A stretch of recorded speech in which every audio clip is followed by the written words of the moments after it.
Hi everyone, back again with fast recaps.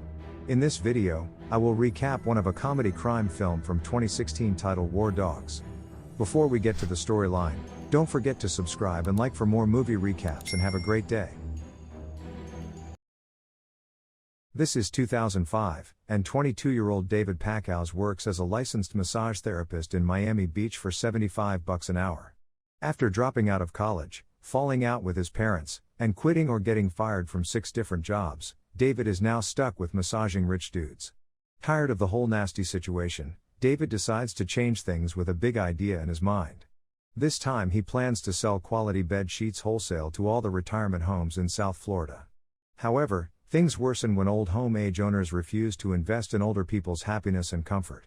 Consequently, David sunk his entire life savings into 65 cases of premium sheets just because he overlooked one crucial factor: no one really cares about old people. One day, at a funeral, he's dead. David encounters his childhood friend, Ephraim DeVerley, who went to LA in 10th grade to live with his uncle. Excited to see each other after a long time, the two spend the rest of the day together, discussing what's going on in their lives.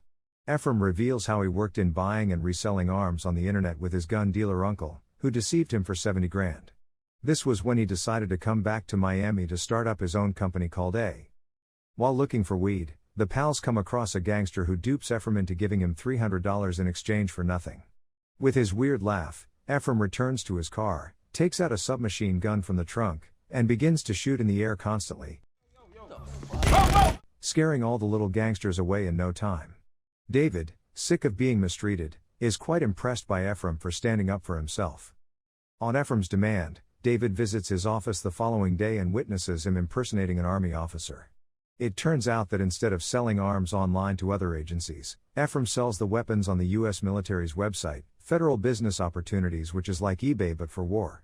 It contains every military contract currently up for bidding. To find out what his competitors are bidding on a contract, Ephraim contacts them while imitating an army official, getting all the info he needs to boost his bid. When David asks about his income, Ephraim unfolds how he has earned $200 grand in the past 8 weeks just by taking small orders. The reason behind Ephraim's success is that he skips big-ticket items and looks for small fish that giant defense contractors ignore, increasing the chances of getting the contract. At night, when David approaches him, his wife surprises him with her pregnancy news. Instead of being happy, David is more anxious about how he will feed that kid only by giving massages to old wealthy clients. When he tells Ephraim about his problem, Ephraim invites him to join his company. As he is already looking for a partner, no one other than David can be more suitable for the spot. David doesn't want to step into the business because he and his do not believe in war and often go to rallies and sign petitions against it. At first, David denies it, but soon Ephraim persuades him to join the company. Now the only issue is, what will he tell Iz? So, he lies and informs her that Ephraim has great contracts in the government, and instead of selling bed sheets to penny-pinching retirement homes, they will now be selling sheets to free-spending, overfunded U.S. military. David begins working with Ephraim and spends all his days scouring the government's website, searching for overlooked contracts they could squeeze their way into. In addition to forging relationships with weapon manufacturers all over Eastern Europe, Fucking scumbag piece of shit! David gets to meet Ralph Slutsky, Ephraim's silent partner and owner of 14 dry cleaners all across Miami. Ralph put up the money to back the deals in exchange for 25% of the company, or at least what he thought was 25%, which means Ephraim never told him the company's actual income. Being a Jew, Ralph was under the impression that Ephraim was an observant Jew who only dealt arms to protect Israel from her enemies. Obviously, this was not the reality but Ephraim's mind game in which he was an expert. While working in A, David unexpectedly builds contact with arms dealer Henry Gerard, who has supplied both sides of every conflict on Earth for 20 years. Before David and Ephraim can talk further about Henry, they get into a fight with a customer. The next thing they know, they receive a call from American Army officer Captain Santos, who confirms the Baghdad Beretta deal with Ephraim's company. The duo is over the moon to hear the news because this deal is 10 times bigger than anything they have closed so far.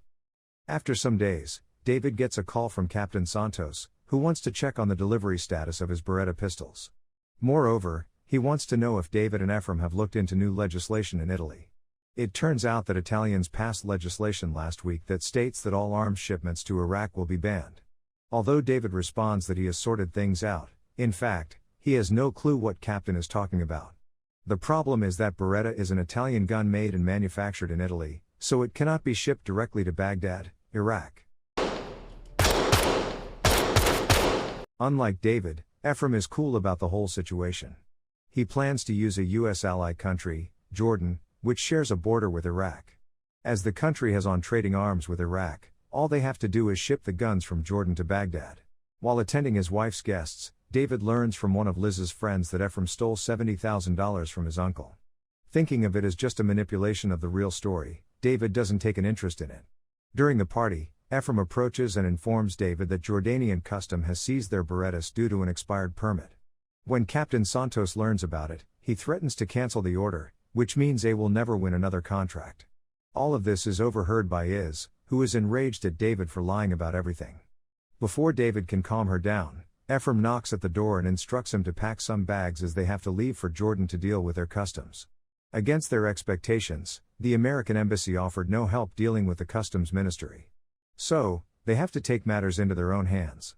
In exchange for $1,400, Ephraim bribes a guy with connections with the government to deal with the situation. After 3 days of being stuck with an 11-year-old translator, the boys finally get a positive response from the fixer. He comes up with the solution that although the crates cannot fly to Iraq, they can be transported by road.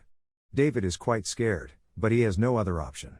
With the assistance of the best smuggler in all of Jordan, Marlboro, the war dogs set off to their 500 miles to Baghdad. After successfully passing a police checkpoint, the trio reaches a gas station to fill up the tanks.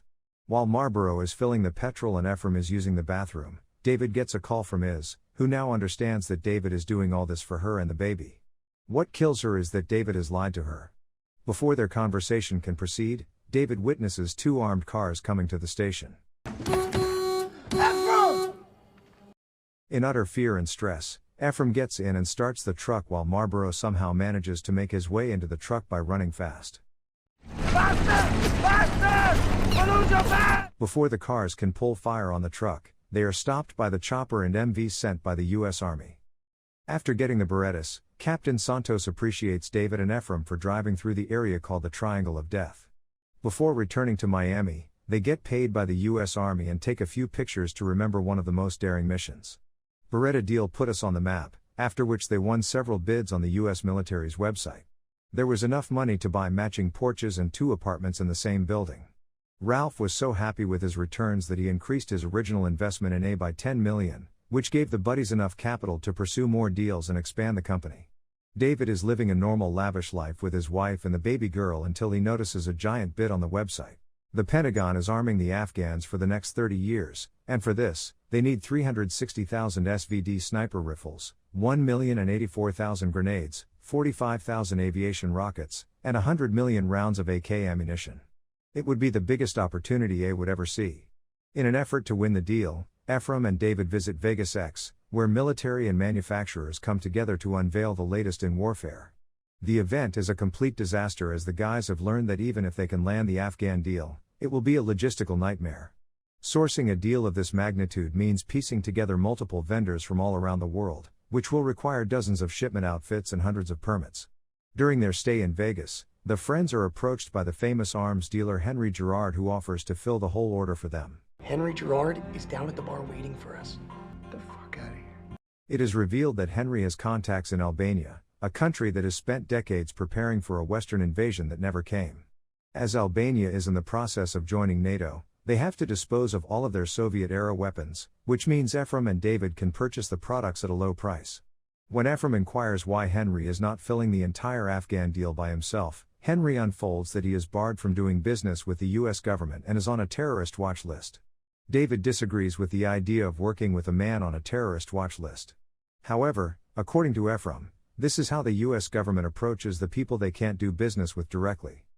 After locking the deal with Henry, the war dogs visit Albania's one of 700 warehouses that are full of weapons.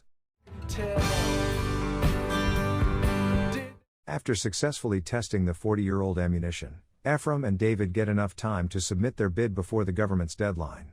Luckily, they won the bid, but before they begin, A still needs to be vetted by the government through 3 separate audits and 1 in-person interview process.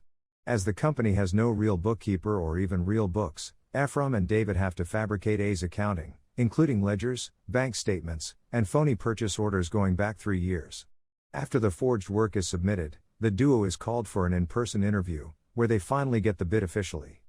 On the other hand, Is found some pictures of David from Baghdad and a pile of money under the sink, causing her to think that David is a liar who can't be trusted.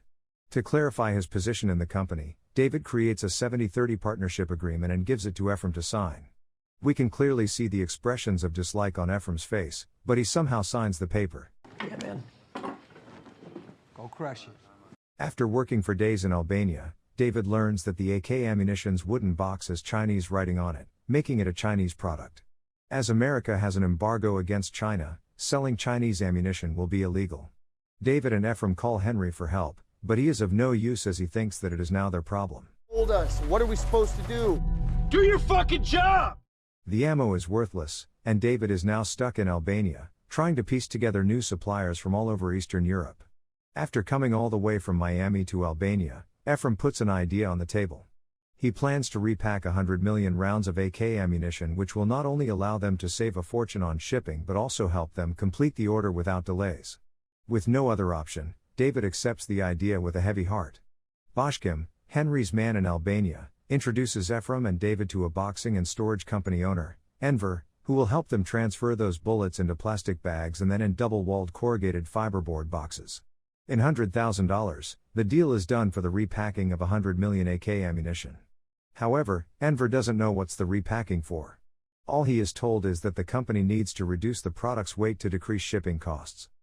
On December 8, 2007, A, under David's supervision, delivers the first 5 million rounds to the Afghan army.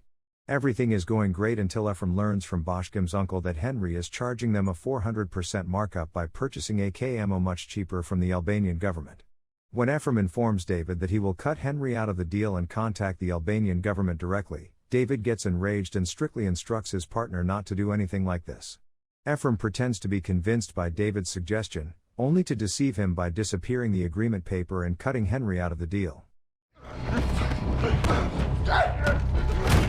After being brutally beaten by Henry and his men, David decides to return to Miami to confront Ephraim face to face. Before leaving, he learns that Ephraim hasn't paid Enver even a single penny for repackaging. When Enver reveals that he knows everything about Chinese ammunition, David promises to return next week and get him paid. On the other hand, Baskim disappeared and no one ever heard of him again. After telling everything about the Chinese ammunition to David reveals how he desperately wants to leave the arms dealing business and return to being a massage therapist. Finally, things between and David are sorted out. David approaches Ephraim in his office and demands his share in the half deal that has been completed. This is when David learns that Ephraim has betrayed him by taking his 30% share in the only copy of their agreement. Without uttering a word, David breaks Ephraim's window with a fake metal grenade and leaves the office. 3 months have